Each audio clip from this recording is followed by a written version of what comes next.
it was a biplane, and it had a big float underneath and little wheels that would come down, so you could land it in a regular airstrip, or you could land it in the water and drive it up on the ground if you landed it in the water. Well, I was in the Espirito, Admiralty Islands, which are down south of the Solomon Islands. That's where we were.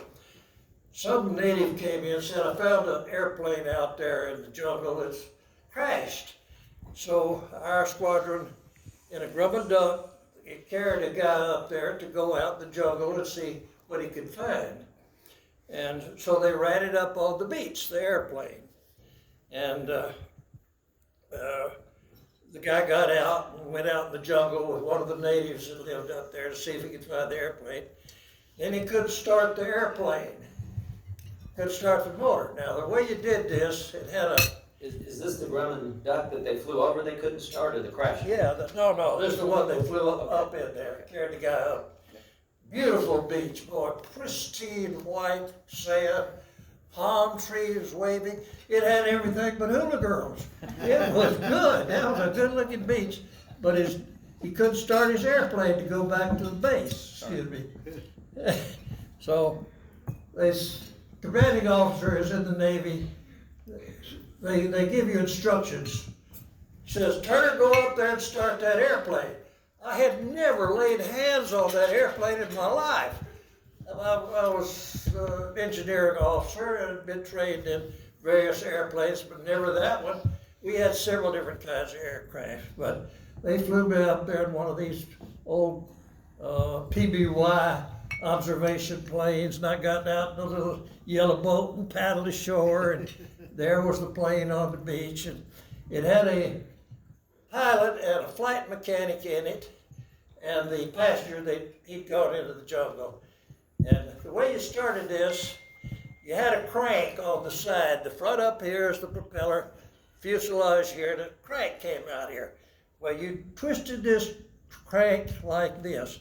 You weren't not a Model T Ford, but there was an inertia starter. You did this and this. There was a big old heavy ball in there, not a disc, spun around and around, and when you were tired, then the pilot would pull on a heavy little cable, and it would put this energy into the engine, rotate it around, it was supposed to start. Well, mechanic and I, we twisted that thing around and around until we were worn out, and it wouldn't start. And so we sat there for a while, and we looked around, and I remember from my Model T Ford days, I got a Model T Ford when I was 12 years old. It cost $5.73, so it required a certain amount of work to keep it running. You had to learn about these things. As a kid, this is Depression years, of course. And so one of the things I remembered was that the spark plugs in this Model T would get all fouled up with carbon and gasoline, and you couldn't get an arc across your spark plug because it's dirty in there, and it just went through there. You weren't getting a spark. So our solution was we found an old coffee can on the beach there. We built a fire, put the coffee can on it, took the spark plugs out of the airplane engine, big old 9-cylinder thing, a rotary engine, and cleaned them out with a pocket knife, put them in there, dried them out good in that fire, by the fire, put them back in the airplane, wound it up again, and it started. So it started. So the pilot and the mechanic got back in, they turned it around, got it on the water, took off, and went back to our base. My commanding officer never said, "Good job, Turner." He didn't say that. He didn't say nothing. I didn't think anything about it because that's just the way it was. You did what you're told to do and so on. But at any rate, they gave me a trip to Australia. The commanding officer and another pilot and a couple more pilots. I wasn't a pilot. I was an engineering officer. And we went to Australia. He had business down there, and I knew what it was, for a couple of days. And me and a younger pilot, we cruised around Brisbane, Australia, had a wonderful time. Is this where the hula girls come in? I won't mention that. His daughter's right here, so I don't think we're gonna get the whole story. No, this is honest goodness. But at any rate, the night before we're gonna fly back to our base there in the Hebrides, we met in some room in a hotel like this one, and we had several beers there. This is Australia, Brisbane. I had 2 Australian beers. I didn't know it at the time, but Australian beer was 12% alcohol per bottle. 12%, you know, and I had 2 of them, and which loosened my tongue too much. Our captain ambition in life was to get back to the Pentagon, out of the South Pacific, get back to the Pentagon here in Washington. And so he wasn't a real top-notch pilot. I wasn't a pilot at all, but I learned to fly 1940, and as an engineering officer, I knew about how that thing worked. And they'd let me fly the plane in the air sometimes as a bomber type. And I didn't land or take off, no, but I kind of made fun of the way he flew an airplane because his co-pilot had to